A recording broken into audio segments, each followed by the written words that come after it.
இந்திய அளவில் அனைத்து துறைகளிலும் முதலிடம் வகித்து நம்பர் 1 முதல்வராக மு.க.ஸ்டாலின் திகழ்கிறார் என தூத்துக்குடி மத்திய ஒன்றிய திமுக பொது உறுப்பினர்கள் கூட்டத்தில் ஓட்டப்பிடாரம் சட்டமன்ற உறுப்பினர் MC சண்முகையா பேசினார். தமிழ்நாடு முதலமைச்சர் மு.க.ஸ்டாலின் உத்தரவிற்கிணங்க திமுக துணை பொதுச் செயலாளர் கனிமொழி கருணாநிதி MP, தூத்துக்குடி தெற்கு மாவட்ட திமுக செயலாளரும் மீன்வளம், மீனவர் நலன் மற்றும் கால்நடை பராமரிப்புத்துறை அமைச்சருமான அனிதா ராதாகிருஷ்ணன் ஆகியோரின் அறிவுறுத்தலின் பேரில் ஓட்டப்பிடாரம் சட்டமன்ற தொகுதிக்குட்பட்ட தூத்துக்குடி மத்திய ஒன்றிய பொது உறுப்பினர்கள் கூட்டம் புதுக்கோட்டையில் நடைபெற்றது.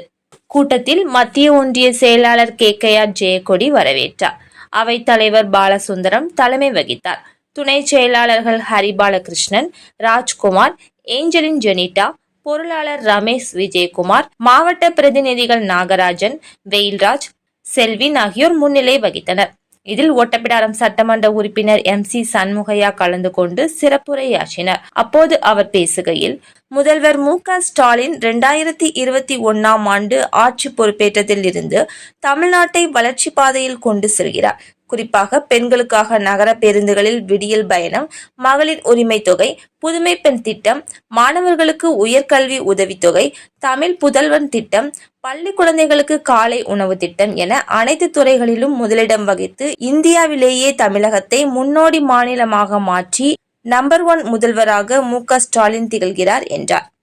நிகழ்ச்சியில் மேற்கு ஒன்றிய செயலாளர் புதூர் சுப்பிரமணியம், மாவட்ட கவுன்சிலர் செல்வகுமார், மாவட்ட மாணவர் அணி அமைப்பாளர் அருண்குமார், சிறுபான்மை அணி தலைவர் ராஜா ஸ்டாலின், ஆதி திராவிட நலக்குழு துணை அமைப்பாளர் ராஜ், விளையாட்டு மேம்பாட்டு துணை அமைப்பாளர் ஜெயராஜ், வர்த்தக அணி துணை அமைப்பாளர் செல்வின் ஜெபகுமார், தொண்டர் அணி துணை அமைப்பாளர் கேப்ரியல் சைமன், மகளிர் அணி சமூக வலைதள பொறுப்பாளர் மீனாட்சி, துணை அமைப்பாளர் மரிய பொன்னம்மா, தொண்டர் அணி வலைதள பொறுப்பாளர் அன்னசெல்வி, ஒன்றிய வழக்கறிஞர் அணி அமைப்பாளர் மகேந்திரன், இளைஞர் அணி சண்முக நாராயணன், மாணவர் அணி சர்க்குணம், மகளிர் அணி வரலட்சுமி, மகளிர் தொண்டர் அணி விஜயபாரதி, விவசாய அணி ஹேம்நாத் ஜெகன், வர்த்தக அணி பொன்செல்வன், தொழிலாளர் அணி மொபட்ராஜன், தொண்டர் அணி ஜெபராஜ் ஞானசீலன், கலை இலக்கிய பகுத்தறிவு பேரவை அமைப்பாளர் பாலசுப்பிரமணியன், தகவல் தொழில்நுட்ப அணி மணிகண்டன், ஆதி திராவிடர் நலக்குழு சவுந்தரபாண்டியன், மீனவர் அணி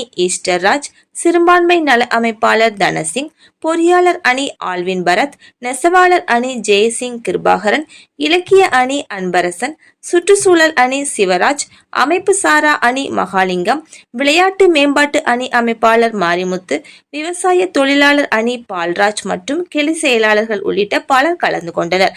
மாவட்ட கலை இலக்கிய பகுத்தறிவு பேரவை தலைவர் பொன்னரசு நன்றி கூறினார்.